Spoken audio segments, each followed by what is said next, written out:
Olá pessoal, sejam bem-vindos a mais um episódio da Resenha Podcast, o podcast da Sociedade Brasileira de Angiologia e Cirurgia Vascular.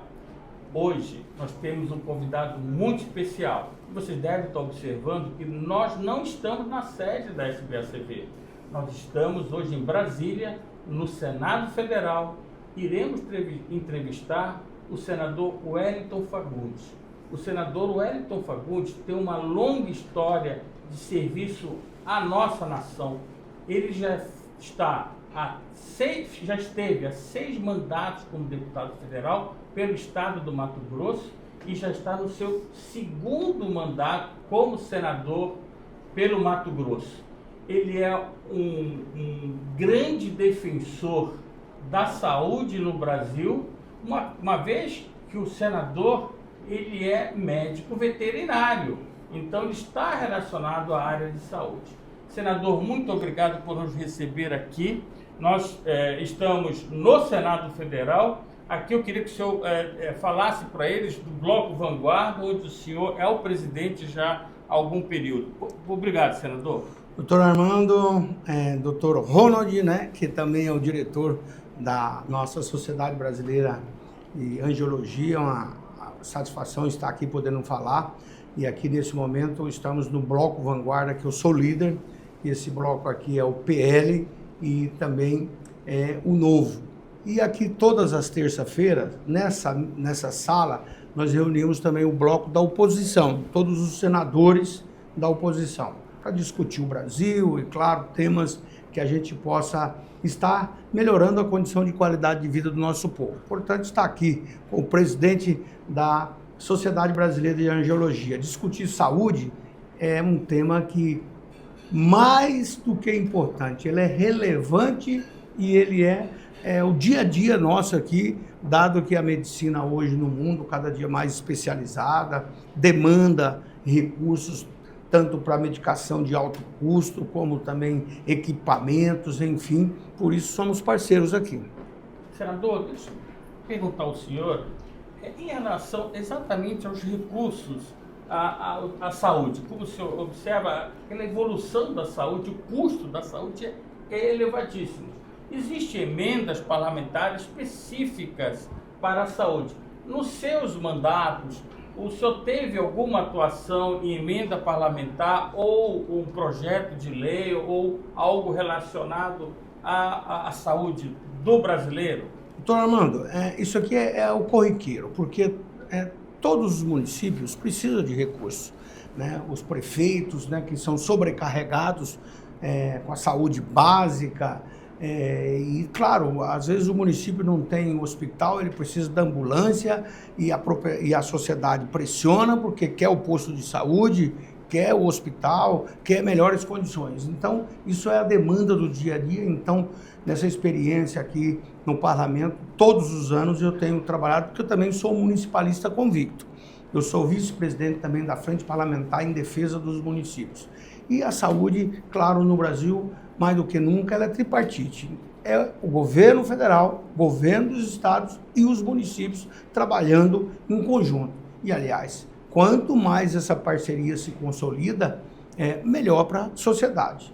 E eu quero dar um exemplo, além de emendas para a construção de unidades hospitalares, por exemplo, agora nós estamos praticamente concluindo um hospital na cidade de Sinop, Mato Grosso, que é uma das cidades que mais desenvolve do país, no nortão de Mato Grosso. E esse hospital será também um hospital universitário, porque lá já temos o curso de medicina da Universidade Federal de Mato Grosso. Então, essa construção, a conclusão desse hospital vai permitir o ensino, a pesquisa, né, o desenvolvimento e, claro, o atendimento à população, principalmente através do SUS. Eu quero destacar também uma outra emenda que foi fruto até de um entendimento nosso, uma conversa que tivemos lá em São Paulo, e junto com também o Dr. Fernando Kutai, fiz uma emenda no orçamento há 2 anos atrás para uma pesquisa nacional do câncer de bexiga, onde nós envolvemos o Instituto Brasileiro de Pesquisa Clínica e também a Rede Vencer o Câncer e a Universidade Federal de Rondonópolis, que é a minha cidade natal. Essa universidade é jovem ainda, uma universidade nova, completou 7 anos agora, mas também tem o curso de medicina. E o curso de medicina de Rondonópolis, por incrível que pareça, no ENAD, no nacional, que é a avaliação dos alunos, o curso de medicina de Rondonópolis esteve entre os únicos 6 do Brasil com nota máxima. Então é possível fazer um bom aprendizado, uma boa escola também no interior. E por isso essas parcerias são fundamentais, né? E a Sociedade Brasileira de Angiologia, inclusive, tem difundido também, né?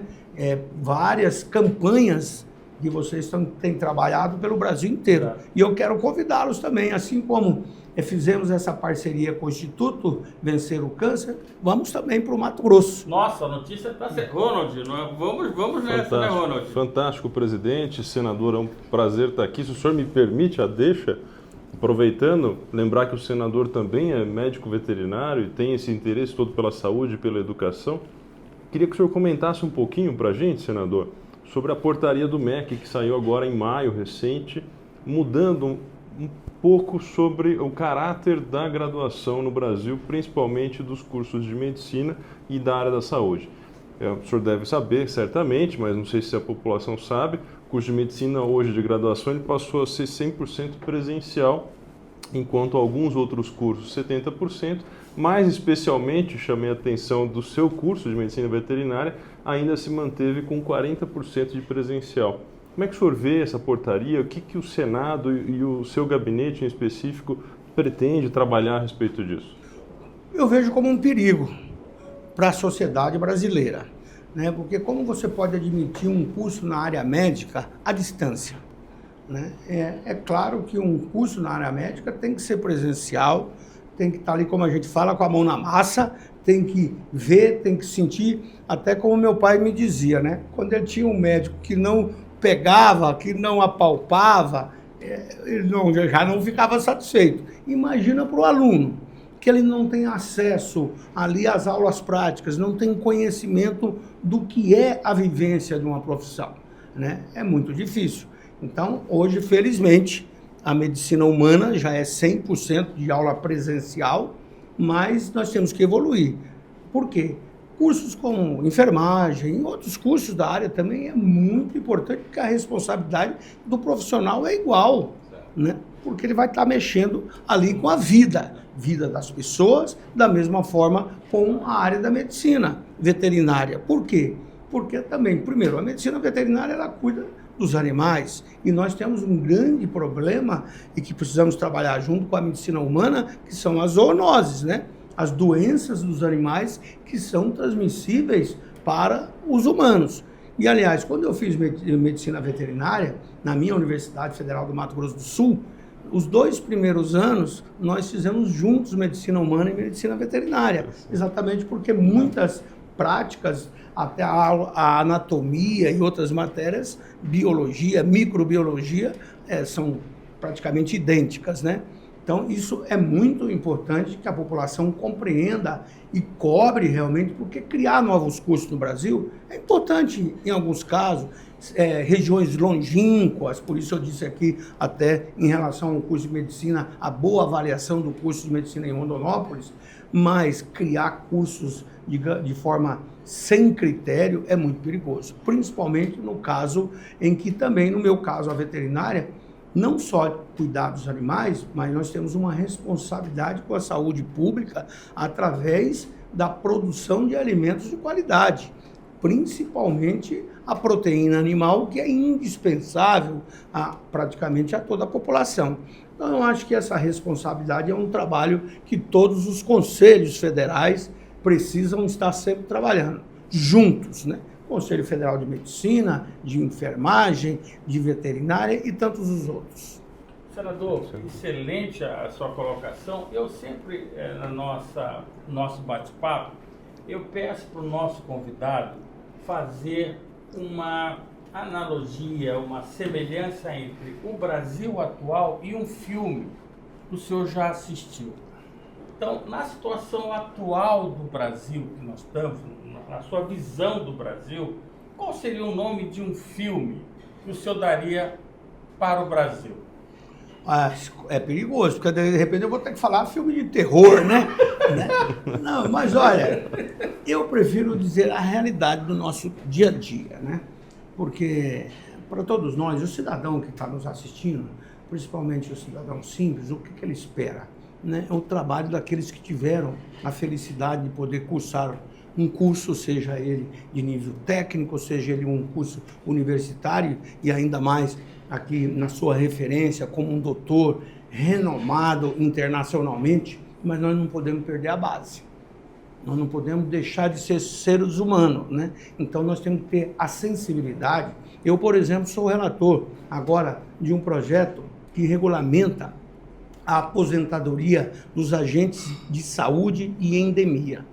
Esses profissionais são mais de 200 mil que trabalham praticamente na profilaxia, está ali junto à família, orientando a família para a higiene básica, para evitar exatamente as doenças. E o filme do Brasil, infelizmente, hoje, é um filme que as pessoas, às vezes, não têm essa preocupação com a profilaxia, com as vacinações, com a higiene, com a orientação de uma família, de uma criança na escola, porque se a criança ele tiver uma boa creche, se ele tiver um bom alimento, essa criança com certeza será muito mais saudável e evitará muitas doenças. Então, eu acho que o nosso trabalho todo, aqui político, do profissional, como vocês, que são destaque nacional e internacional, é fundamental também que a gente possa mostrar, principalmente, que coisas simples precisam ser feitas. Perfeito. Ronald, você gostaria de fazer mais uma pergunta ao nosso senador? Você vê a forma como ele aborda, é por isso que eu sou fã número 1 do senador. Perfeito, né? senador. É impressionante. O senhor falou bastante sobre as emendas, eu achei fantástico que o senhor destinou a emenda para pesquisa clínica no Brasil, que a gente vê pouco isso, né? Mas o que o senhor acha, como é que o senhor vê, por exemplo, a participação das emendas do Senado, enfim, dos políticos na assistência à saúde, colocando tecnologias que eventualmente não estariam à disposição da pessoa no SUS, mas que com essas emendas acabam sendo uma oportunidade para atender a população. Vou dar um exemplo, se o senhor me permitir. A sociedade brasileira, na liderança do Dr. Armando Lobato, fez já vários projetos, tem alguns em previsão para esse ano, que vai levar tecnologias, por exemplo, laser para tratar varizes. É uma coisa que não tem no SUS, mas a sociedade já fez isso e vai fazer esse ano mais, atender centenas de pacientes. Como é que o senhor vê isso? Qual o papel do Senado? O que o senhor encara desse? Olha, eu estou na Comissão de Orçamento, Comissão Mista de Orçamento, como líder do Bloco Vanguarda. E também deverei ser relator setorial. Mas eu já propus agora a primeira audiência pública da Comissão de Orçamento para discutir exatamente a execução do orçamento com quem precisa do orçamento, que são as confederações, as prefeituras municipais, através das suas entidades representativas, que são as associações, e também a Confederação Nacional dos Municípios. Porque quando você discute, doutor Ronald, com a sociedade, as coisas começam a funcionar melhor. Nós aqui no parlamento, exatamente essa a diferença. O político, o eleito, ele tem que dar satisfação. Então, por isso aqui nós temos espaço para audiências públicas. Então, não só nós temos as iniciativas, mas é importante, vocês também podem ter as iniciativas de propor para o Congresso Nacional discussão sobre qualquer tema. Por exemplo, essa emenda que fiz para pesquisa não foi ideia minha, foi exatamente numa visita que tivemos lá com o doutor Armando, com o doutor Kutai, que, olha, isso é importante para o Brasil. Eu trouxe a ideia aqui e não sou eu sozinho, nunca ninguém faz nada sozinho. Exato. Foi exatamente todo o colegiado que aprovou esse recurso, de, à época, 7 milhões, que é um dinheiro grandioso, substancial para pesquisa. Agora, nós temos, já que o senhor falou de pesquisa, eu tenho uma relação muito grande com o nosso senador astronauta Marcos Pontes, e ele foi ministro da Ciência e Tecnologia.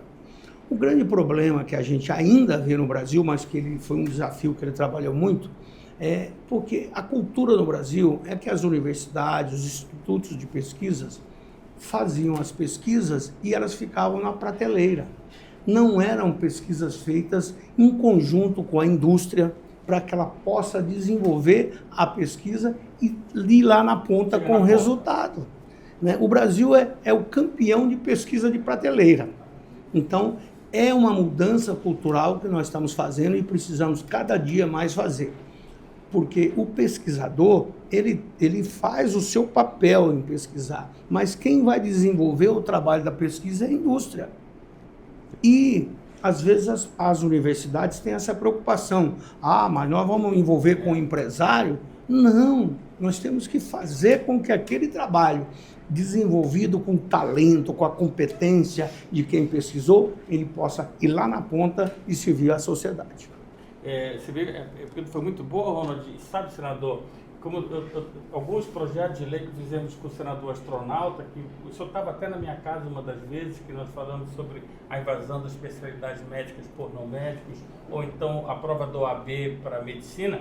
Vamos pensar para o senador ser o autor de um projeto de lei sobre a abordagem, o tratamento de pacientes com varizes.